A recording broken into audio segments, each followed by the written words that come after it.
Are you sure? Here's the 30-second lesson on what legends know. Never ask a bride why she's getting married.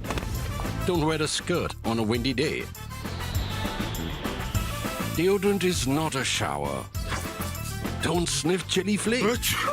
And don't forget, saving is not investing. Legends don't just save, they invest in mutual funds. Mutual fund investments are subject to market risks. Read all scheme-related documents carefully.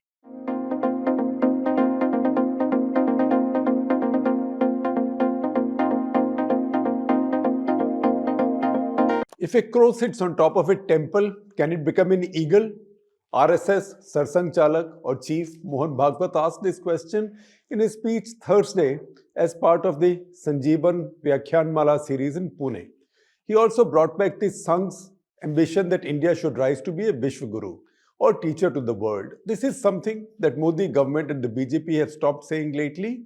External Affairs Minister S. Jaishankar now keeps on evangelizing the idea as Vishwamitra or friend of the world instead. That's a little bit of a scaling down of the ambition.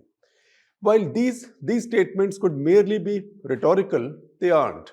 They are important flourishes in what seems like a determined effort to change the current discourse on communal relations in the country and give a sermon to the BJP and its vast support base, especially in the Hindi heartland, which is seeing a rash of masjids built over mandirs claims, Sambhal and Ajmer Sharif being the latest examples. Since the Supreme Court has now called time out on all these and is hearing the challenge to the Places of Worship Act 1991, this might even be seen as a cue to the Supreme Court as well. When even the sarsanghchalak is calling a halt to all such activity and activism, you have to wake up and pay attention. Whether you are a follower or a critic of the BJP doesn't matter. In an unambiguous speech, he called out wannabe Hindu leaders, saying that some people think they can become Hindu leaders by raising such temple mosque issues just anywhere. That translates into that crow sitting atop a temple pretending to be an eagle or hoping to become an eagle. That's where the metaphor comes from.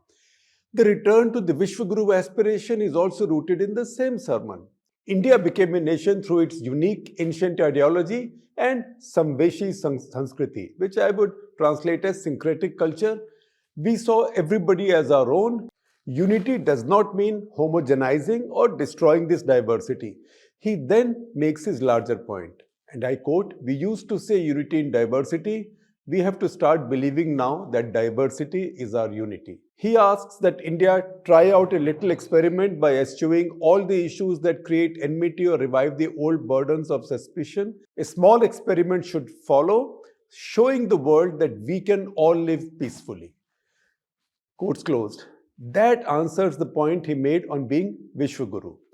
Only if we can prove this to the world that we can all live together, only then can we become a Vishwaguru.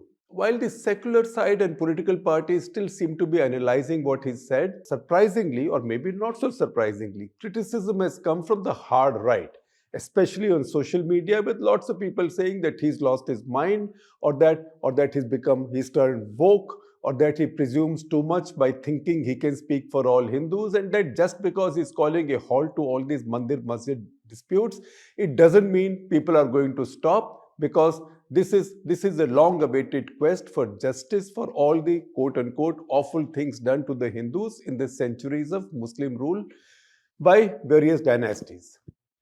This will face a test very soon when we see the response that the Modi government gives to the Supreme Court on the Places of Worship Act. Will it defend the act or stand against it as much of its support base seems to be doing, or maintain ambiguity? That will be a test of how seriously sarsanghchalak is taken now. His is quite a significant and detailed statement. He's taken you back to the Muslim rule, and very significantly, he says that a process of assimilation was going on. That's after Akbar, Jahangir, Shah Jahan. A process of assimilation was going on, and then Aurangzeb came and ruined it. Then he says that in 1857, a Maulvi and a saint had decided to give the Ram Mandir to the Hindus. A ban on cow slaughter had been announced. The British grew alarmed by that unity and divided us again. This ultimately led to the creation of Pakistan. We can't let somebody, he says, do a similar gadbadi or mischief again.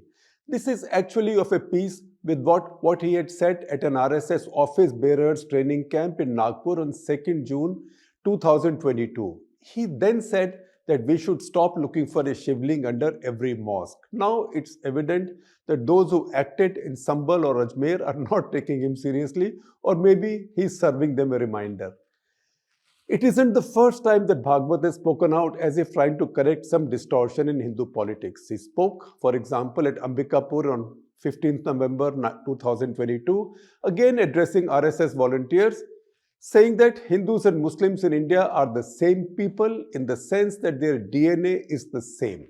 That's also not something that hard Hindutva liked very much, as you would expect. Why is he speaking out on these issues so often now, and at this point so emphatically? Let's explore a couple of possibilities. The RSS chief is often guided by the feedback he gets from his wide network of workers, shakhas across the country, and it looks like he's concerned over this ruckus, all of this ruckus, distorting their own BJP's politics. It also gives the RSS a bad name. Second, it is damaging the global reputation of what's already seen as a bad militant ideology in many parts of the world, feeding into the belief that there is a rise of Hindu extremism as well.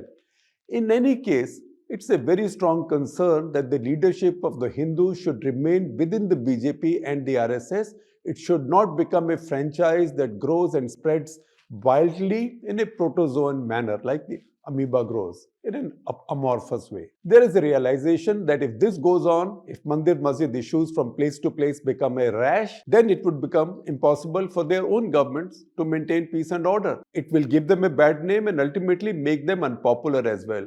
So we should not allow it to continue now. If you're a critic of the RSS, and there are many, you might be inclined to dismiss this as cynical, but think harder.